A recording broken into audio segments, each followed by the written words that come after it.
નમસ્કાર વિદ્યાર્થી મિત્રો, આજે આપણે વિજ્ઞાનની અંદર રાસાયણિક પ્રક્રિયાઓના સમીકરણોની અંદર નવી એક પ્રક્રિયા સમજીએ, ઓક્સિડેશન અને રિડક્શન. આ પ્રક્રિયા સમજવા માટે આપણે એક પ્રયોગ કરીએ. પ્રયોગશાળાની અંદર આ પ્રયોગ થયો છે. પ્રયોગની જે રેખાકૃતિ છે એ આકૃતિમાં દર્શાવ્યા પ્રમાણેની છે. પ્રયોગનો હેતુ છે કે કોપરનું કોપર ઓક્સાઇડમાં થતું રૂપાંતર સમજવું. મતલબ કોપરનું તેના ઓક્સાઇડમાં રૂપાંતર કરવું છે. તો આપણા પાસે પહેલા કોપરના થોડાક ટુકડા લઈ લઈએ. આકૃતિમાં દર્શાવ્યા પ્રમાણેની ગોઠવણી આપણે કરી દઈએ કે આકૃતિમાં દર્શાવ્યા પ્રમાણે એક બાષ્પ વાટકી છે, ચાઇના ડિસ્કો તોય ચાલે. આ બાષ્પ વાટકીની અંદર મેં કોપરના ટુકડા લીધેલા છે. આ કોપરના ટુકડાને ત્રિપાઈ અને જાળી અને આવી રચનાની મદદથી ગરમ કરવાનું છે. મતલબ આ બર્નરની અંદર જ્યારે કોપરના ટુકડાને આપણે ગરમ કરીએ છીએ તો એ ઓક્સિજનની હાજરીમાં પ્રક્રિયા કરે છે અને આ કોપરના ટુકડા ઓક્સિજનની હાજરીમાં જ્યારે પ્રક્રિયા કરે છે તો એનું રૂપાંતર થાય છે કોપર ઓક્સાઇડમાં. મતલબ જ્યારે કોપરને ઉષ્મા ઊર્જા આપવામાં આવે તો ઉષ્મા ઊર્જાની મદદથી આ કોપરના મતલબ તાંબાના જે ભૂકો છે, જે ટુકડા છે ભૂકા સ્વરૂપે છે, એનું રૂપાંતર તેના ઓક્સાઇડમાં થાય છે. જો સમીકરણ સ્વરૂપે મારે આ પ્રક્રિયા લખવી હોય તો હું સમીકરણ સ્વરૂપે લખું છું. ચલો સમીકરણ સ્વરૂપે આ પ્રક્રિયા લખીએ. તો મારી પાસે હતું કોપર, એમાં ઓક્સિજનની હાજરીની અંદર તો બને છે CuO. આ છે મારી પાસે કોપર સોલિડ, આ વાયુ સ્વરૂપે, આ એના ઓક્સાઇડ સ્વરૂપે મળે છે. કોપર ધાતુ, અહીં લખી શકાય ઓક્સિજન, અહીં લખી શકાય ઉષ્મા ઊર્જા અને અહીં રૂપાંતર થાય છે કોપર ઓક્સાઇડ. બરાબર. તો આ પ્રક્રિયા દર્શાવે છે આ પ્રયોગ કોપરનું ઓક્સિજનની હાજરીની અંદર દહન કરવામાં આવે, સળગાવવામાં આવે તો કોપરના ઓક્સાઇડ બને છે.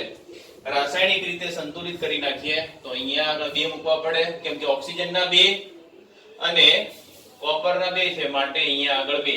તો આ આપણા માટે પહેલી પ્રક્રિયા છે કે ભાઈ આ પ્રક્રિયા કોપરનું ઓક્સિડેશન દર્શાવે છે. તો એવું કહી શકાય કે ભાઈ કોપરનું ઓક્સિડેશન થવું, કોપરનું કોપર ઓક્સાઇડમાં રૂપાંતર થવું એ ઓક્સિડેશન પ્રક્રિયા છે. લખી શકાય કોપરનું કોપર ઓક્સાઇડમાં રૂપાંતર થવું એ ઓક્સિડેશન પ્રક્રિયા છે. બરાબર. આ આપણા માટે પહેલી પ્રક્રિયા છે. ચલો સમજીએ. શું ફરીથી કોપર ઓક્સાઇડમાંથી કોપર મેળવી શકાય પ્રયોગશાળાની અંદર? તો કે આ જ પ્રયોગની અંદર જે મારી પાસે કોપર ઓક્સાઇડ બની ગયો છે એમાંથી વળી પાછો હું કોપર મેળવી શકું છું. આ જે રાસાયણિક પ્રક્રિયા થઈ એ રાસાયણિક પ્રક્રિયામાં રંગ પરિવર્તન થાય છે. જો આપણને ખબર છે કે કોપર એ તાંબુ છે અને એનો રંગ તાંબા જેવો રંગ છે, એનું રૂપાંતર જ્યારે કોપર ઓક્સાઇડમાં થાય છે તો રંગ પરિવર્તન થાય છે અને આ કોપર ઓક્સાઇડનો રંગ કેવો હોય છે તો કે કાળો રંગ હોય છે. બરાબર. આ જે કોપર ઓક્સાઇડ છે કાળા રંગનો બને છે. મતલબ આપણે ભણી ચૂક્યા છીએ અગાઉની પ્રક્રિયાની અંદર કે ભાઈ રાસાયણિક પ્રક્રિયા થાય તો એ રાસાયણિક પ્રક્રિયાની અંદર રંગ પરિવર્તન થાય છે, વાયુ ઉત્પન્ન થાય છે, ભૌતિક અવસ્થા બદલાય છે. તો આ કોપરના ટુકડાની અંદર જે રંગ હતો એ કોપર ઓક્સાઇડનો જે રંગ છે એ કાળા રંગ બની જાય છે, એનો રંગ પરિવર્તન થઈ જાય છે. હવે વળી પાછો ફરીથી મારે આ જ પ્રક્રિયા વળી પાછી મારે મેળવવી હોય, રિવર્સ પ્રક્રિયા કરવી હોય તો શું કરી શકાય છે? તો કે પ્રયોગશાળાની અંદર તમારી આ બાષ્પ વાટકીની અંદર આ જે કોપર ઓક્સાઇડ બની ગયો છે એ કોપર ઓક્સાઇડ ઉપર જો હું હાઇડ્રોજન વાયુ પસાર કરું, કોઈ રીતે પ્રક્રિયા કરીને નીચે મૂકીને હાઇડ્રોજન વાયુ પસાર કરીએ તો એ હાઇડ્રોજન વાયુ પસાર થવાથી વળી પાછું કોપર ઓક્સાઇડમાંથી આપણને કોપર ધાતુ પાછી મળી જાય છે.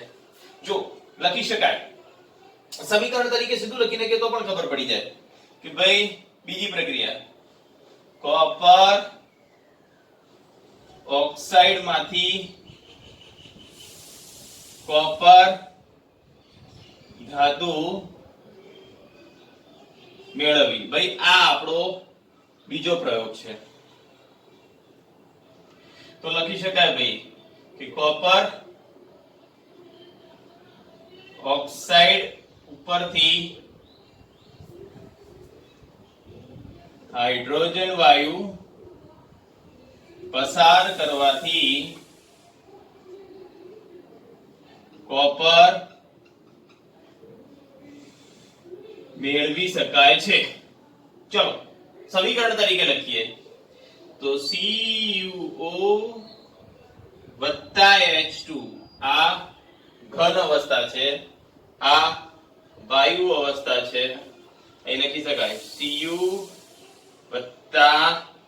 H2O પાણીની વરાળ એમાંથી મુક્ત થઈ જશે.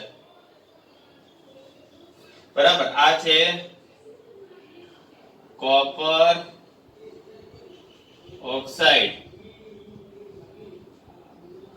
હાઇડ્રોજન વાયુ, અહીંયા કોપર, અહીંયા પાણીની વરાળ અથવા પાણી લખી શકાય તો ચાલે. તો એનો મતલબ કે આ પ્રક્રિયા કોપરના ઓક્સાઇડમાંથી કોપર મેળવવાની પ્રક્રિયા છે. અહીં શું થાય છે? કોપરનું કોપર ઓક્સાઇડમાં રૂપાંતર થાય છે અને અહીંયા આગળ કોપર ઓક્સાઇડમાંથી પાછું કોપર મેળવી શકાય છે.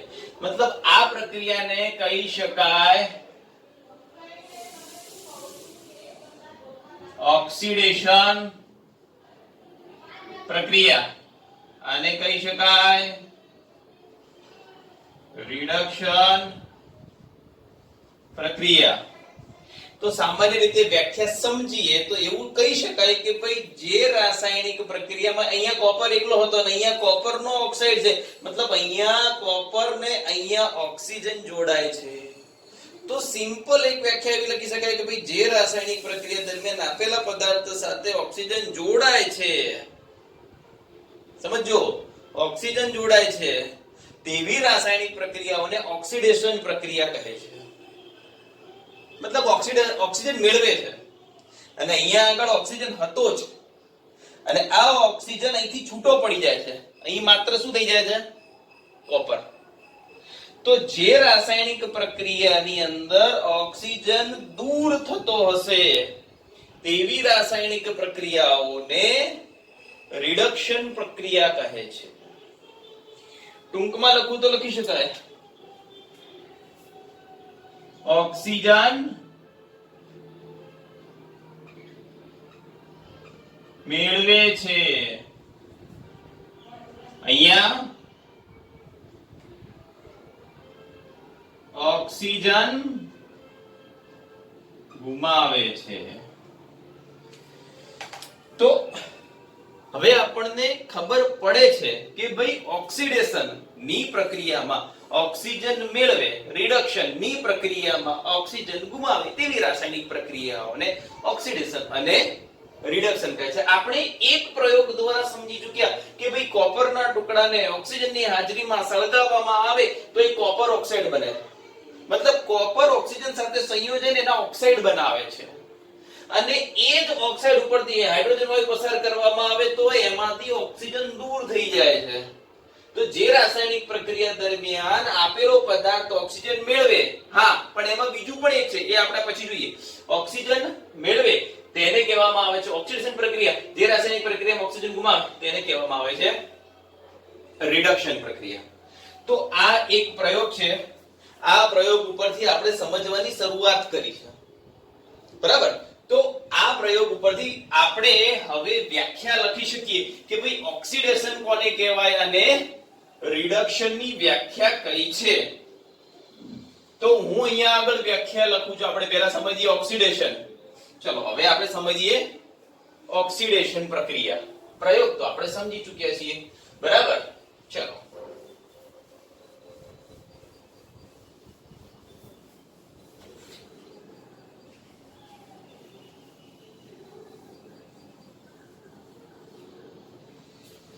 લખીએ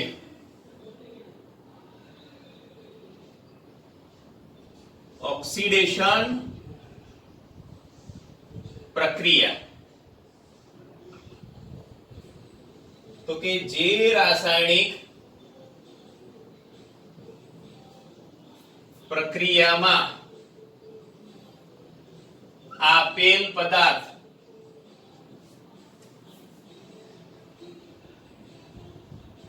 ઓક્સિજન મેળવે અથવા હાઇડ્રોજન ગુમાવે છે તેવી પ્રક્રિયાઓને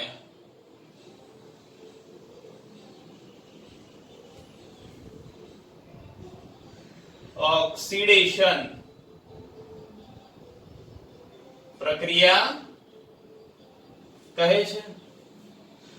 બંને સમજી શકાય.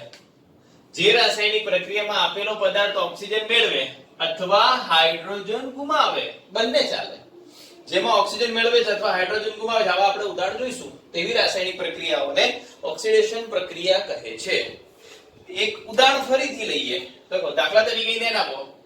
દાખલા તરીકે કાર્બનની ઓક્સિજન સાથે પ્રક્રિયા કરવામાં આવે તો કાર્બન ડાયોક્સાઇડ બને છે.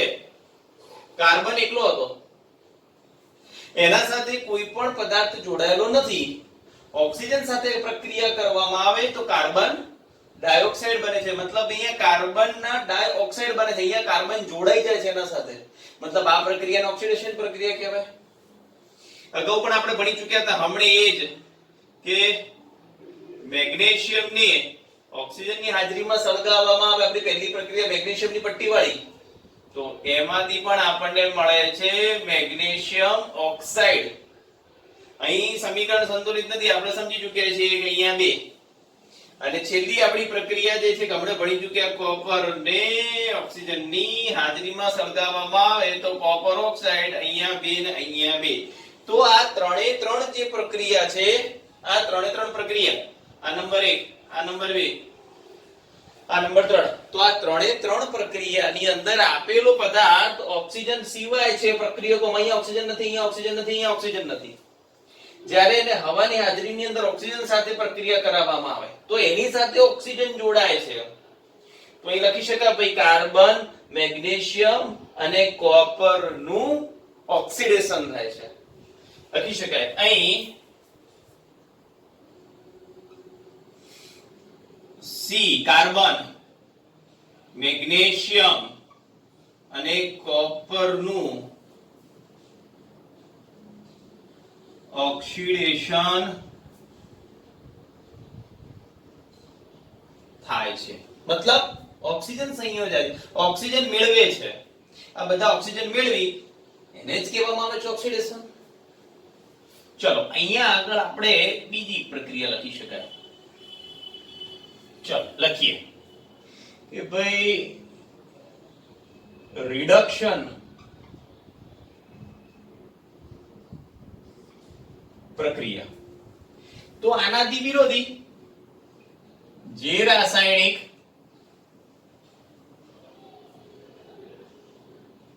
પ્રક્રિયામાં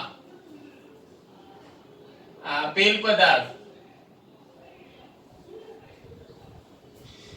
ઓક્સિજન ગુમાવે અથવા હાઇડ્રોજન મેળવે તેવી પ્રક્રિયાઓને, તેવી રાસાયણિક પ્રક્રિયાઓને રિડક્શન પ્રક્રિયા કહે છે. ઓક્સિજન ગુમાવે, હાઇડ્રોજન મેળવે. ઓક્સિજન મેળવે, ઓક્સિજન ગુમાવે, હાઇડ્રોજન ગુમાવે, હાઇડ્રોજન મેળવે. મતલબ આનાથી તદ્દન વિરોધી પ્રક્રિયા. આનાથી તદ્દન વિરોધી પ્રક્રિયા. ચલો આ જ પ્રક્રિયામાં હાઇડ્રોજન વાયુ પસાર કરવામાં આવે તો કહી શકાય. દાખલા તરીકે પહેલી પ્રક્રિયા, કોપર ઓક્સાઇડ ને હાઇડ્રોજન સાથે પ્રક્રિયા કરાવવામાં આવે તો કોપર વત્તા H2O આવી આપણને એક પ્રક્રિયા મળે છે. નંબર 2, મેગ્નેશિયમ ઓક્સાઇડ ને હાઇડ્રોજન સાથે પ્રક્રિયા કરાવવામાં આવે તો મેગ્નેશિયમ વત્તા H2O મળે છે. બરાબર. નંબર 3, બરાબર. તો આ બે પ્રક્રિયા ઉપરથી આપણે એવું સમજી ચૂકીએ છીએ કે બંને પ્રક્રિયાઓની અંદર થઈ શકાય છે. નંબર 3, કાર્બન ડાયોક્સાઇડ વાયુને હાઇડ્રોજન સાથે પ્રક્રિયા કરાવવામાં આવે તો કાર્બન વત્તા H2O, કાર્બન મોનોક્સાઇડ વત્તા H2O મળે. તો આ રાસાયણિક પ્રક્રિયાની અંદર આપણે એવું સમજી ચૂક્યા છીએ કે અહીંયા ઓક્સિજન છે, ઓક્સિજન દૂર થયો, ઓક્સિજન છે, ઓક્સિજન દૂર થયો, ઓક્સિજન છે, ઓક્સિજન દૂર થયો. મતલબ અહીંયા આગળ ઓક્સિજન છે, અહીંયા ઓક્સિજન નથી, અહીંયા ઓક્સિજન છે, અહીંયા એક ઓક્સિજન દૂર થાય છે. અહીં લખી શકાય કે ભાઈ ઓક્સિજન દૂર થાય, અને અહીંયા આગળ લખી શકાય કે ભાઈ ઓક્સિજન મેળવે છે, ઓક્સિજન મેળવે છે, ઓક્સિજન મેળવે છે.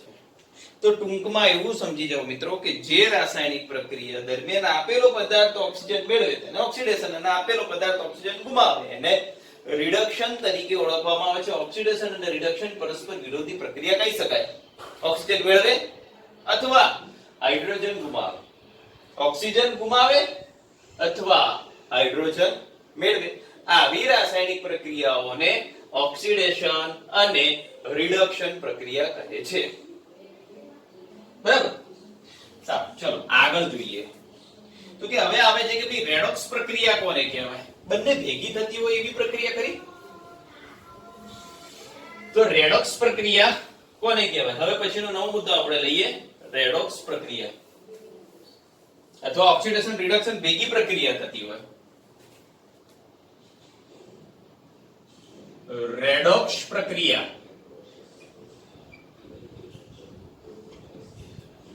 અથવા એનું બીજું નામ છે ઓક્સિડેશન રિડક્શન પ્રક્રિયા.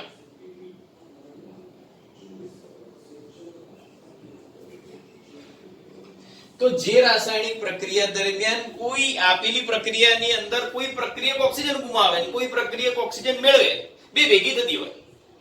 ઓક્સિજન ગુમાવવાની પ્રક્રિયા અને ઓક્સિજન મેળવવાની પ્રક્રિયા, બંને પ્રક્રિયા ભેગી થતી હોય તેવી પ્રક્રિયાને કહેવામાં આવે છે રેડોક્સ પ્રક્રિયા. લખીએ તો જે રાસાયણિક પ્રક્રિયામાં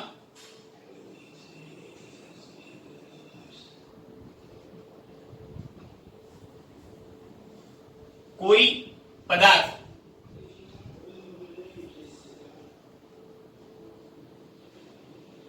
ઓક્સિજન મેળવે અને અન્ય કોઈ પદાર્થ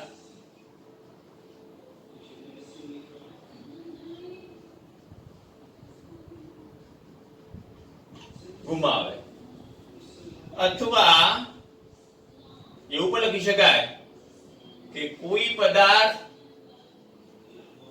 ઓક્સિડેશન પામે અને અન્ય કોઈ પદાર્થ રિડક્શન પામે તેવી રાસાયણિક પ્રક્રિયાઓને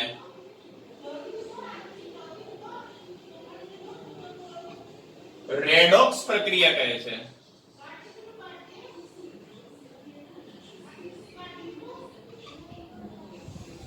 ટૂંકમાં કહેવાનો મતલબ એ છે કે જેમાં ઓક્સિડેશન અને રિડક્શન ભેગી થતી હોય તેવી પ્રક્રિયાઓને રેડોક્સ પ્રક્રિયા કહે છે. સમજીએ એક ઉદાહરણ દ્વારા.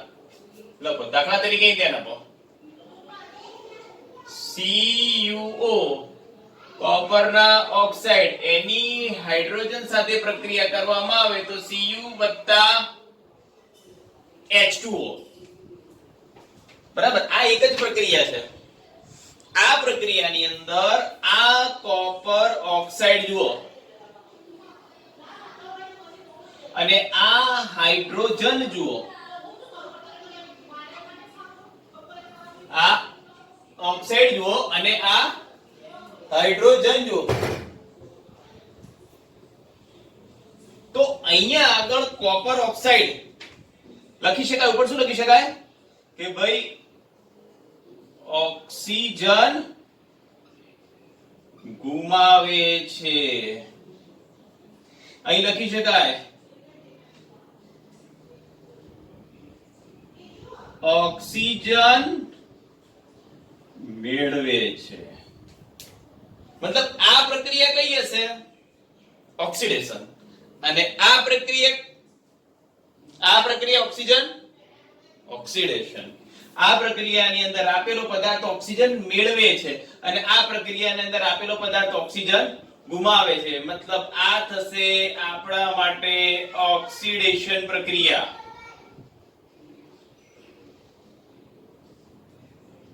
ઓક્સિજન મેળવવાની પ્રક્રિયા. અને આ પ્રક્રિયા રિડક્શન પ્રક્રિયા. અને આ સંપૂર્ણ પ્રક્રિયા રેડોક્સ પ્રક્રિયા છે. બરાબર? તો આ પહેલું ઉદાહરણ. ચલો બીજું ઉદાહરણ જોઈએ. ચલો ZnO ઝિંક ઓક્સાઇડ ની કાર્બન સાથે પ્રક્રિયા કરવામાં આવે તો આ પ્રક્રિયાને અંતે તમને Zn વત્તા CO. તો જુઓ લખીએ તો આ જે પ્રક્રિયા છે આ પદાર્થ ઓક્સિજન ગુમાવે છે અને આ પદાર્થ ઓક્સિજન મેળવે છે. અહીં લખી શકાય ઓક્સિજન મેળવે છે. અહીં લખી શકાય ઓક્સિજન ગુમાવે છે. ઓક્સિજન મેળવે ઓક્સિડેશન પ્રક્રિયા. ઓક્સિજન ગુમાવે રિડક્શન પ્રક્રિયા.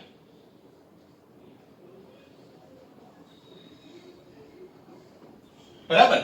તો આ બંને પ્રક્રિયાઓના ઉદાહરણ છે કે ભાઈ ઓક્સિજન મેળવે અને ઓક્સિજન ગુમાવે. આ પ્રક્રિયાને ઓક્સિડેશન પ્રક્રિયા અને રિડક્શન પ્રક્રિયા. તો આ બધી પ્રક્રિયાઓને રેડોક્સ પ્રક્રિયા કહે છે. અને રેડોક્સ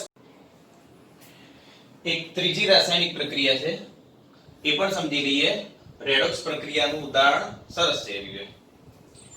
તો કોપર ઓક્સાઇડ ઝિંક ઓક્સાઇડ ની પ્રક્રિયા સમજી ચૂક્યા. ચલો ત્રીજી પ્રક્રિયા છે મેંગેનીઝ ડાયોક્સાઇડ ની પ્રક્રિયા.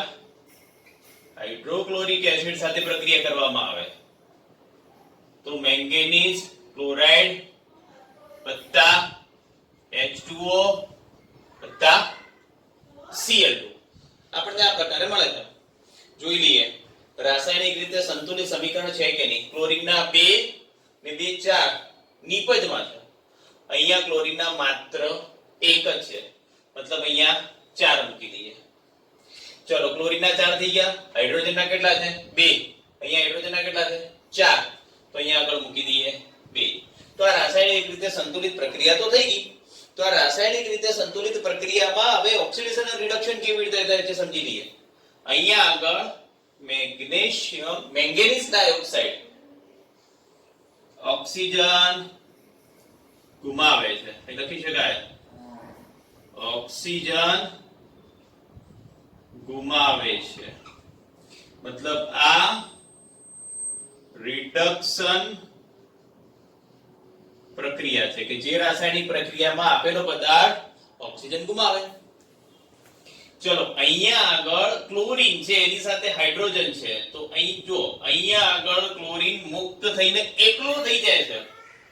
મતલબ આ રાસાયણિક પ્રક્રિયામાં હાઇડ્રોજન ગુમાવે છે. ક્લોરીન હાઇડ્રોજન સાથે જોડાયેલો છે. ક્લોરીન મુક્ત છે, હાઇડ્રોજન વગરનો છે. તો આવી રાસાયણિક પ્રક્રિયાને કહેવામાં આવે છે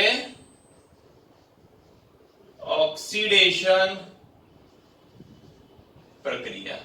બરાબર. તો હાઇડ્રોજન ગુમાવે એ પ્રક્રિયા પણ આપણે લઈ લીધી. તો આ રાસાયણિક પ્રક્રિયાની અંદર મેંગેનીઝ ઓક્સિજન ગુમાવે છે તો રિડક્શન પ્રક્રિયા હાઇડ્રોજન ગુમાવે છે HCl ક્લોરીન માત્ર Cl તો હાઇડ્રોજન ગુમાવે છે મતલબ આ ઓક્સિડેશન અને રિડક્શન પ્રક્રિયા મતલબ આ રેડોક્સ પ્રક્રિયા છે. તો લખી શકાય અહીં કોપર ઓક્સાઇડ ઝિંક ઓક્સાઇડ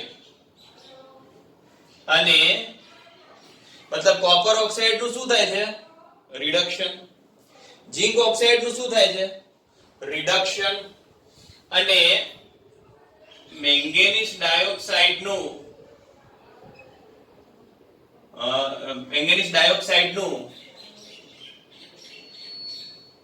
અનુક્રમે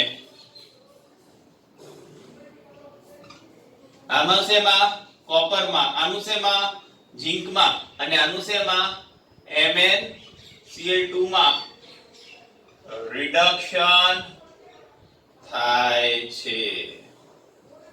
જ્યારે H2 કાર્બન અને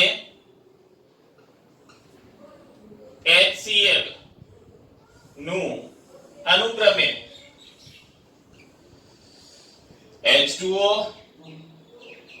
કાર્બન મોનોક્સાઇડ અને ક્લોરીનમાં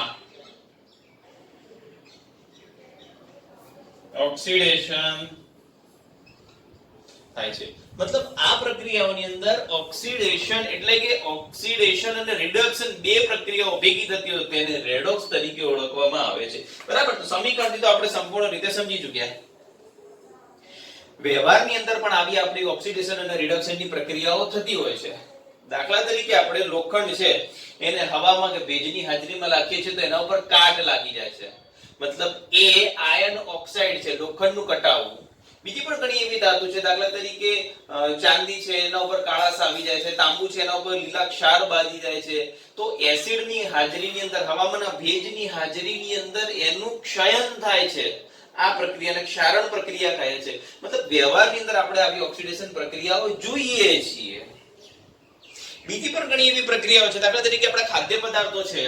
આ ખાદ્ય પદાર્થોની અંદર પણ ઓક્સિડેશનની પ્રક્રિયા થાય છે. તૈલી પદાર્થો જેવા છે એ તૈલી પદાર્થો અથાણા છે કે અમુક ચરબીયુક્ત તૈલી પદાર્થો છે એને ખુલ્લા રાખીએ છીએ તો એની અંદર ખારાપણું આવી જાય છે, ખોરા થઈ જાય છે. આપણે એવું કહીએ છીએ કે બગડી ગયા છે, ખોરા થઈ ગયા છે. મતલબ એની અંદર ઓક્સિડેશનની પ્રક્રિયા થાય છે મિત્રો. અને એ ઓક્સિડેશનની પ્રક્રિયા ના થાય એના માટે બનાવટની અંદર જ એની અંદર એન્ટીઓક્સિડન્ટ પદાર્થ નાખવામાં આવે છે. આપણે બજારમાંથી વેફર લાવીએ છીએ બટાકાની તો એ વેફરની અંદર નાઇટ્રોજન વાયુ ભરવામાં આવે છે કે નાઇટ્રોજન વાયુ ભરી દેવામાં આવે તો એનું ઓક્સિડેશન જલ્દી થતું નથી અને લાંબા સમય સુધી સચવાયેલું રહે. લોખંડ છે એના ઉપર કાટ ન લાગે એના માટે આપણે એના ઉપર કલર કરી નાખીએ છીએ કે ભાઈ જે ક્રિયાશીલતા છે એની ઓછી થઈ જાય. હા, એના ઉપર તમે તાંબાનું પડ લગાડી દેવામાં આવે છે. ઘણા એવા લોખંડના ભાગ છે જેનો કટાય એ આપણા માટે નુકસાનકારક છે તો એના ઉપર તાંબાનું પડ લગાડી દેવામાં આવે છે, ઝીંકનું પડ લગાડી દેવામાં આવે છે. એને ગેલ્વેનાઇઝ આયન તરીકે ઓળખવામાં આવે છે. તો આવી બધી પ્રક્રિયાઓ આપણી વ્યવહારમાં થતી જ હોય છે. આ બધી જ પ્રક્રિયાઓ એક રેડોક્સ પ્રક્રિયાનું ઉદાહરણ છે, ઓક્સિડેશન પ્રક્રિયાના ઉદાહરણ છે, રિડક્શન પ્રક્રિયાના ઉદાહરણ છે. બરાબર. તો આ બાબત તમે સારી રીતે સમજી ચૂક્યા હશો.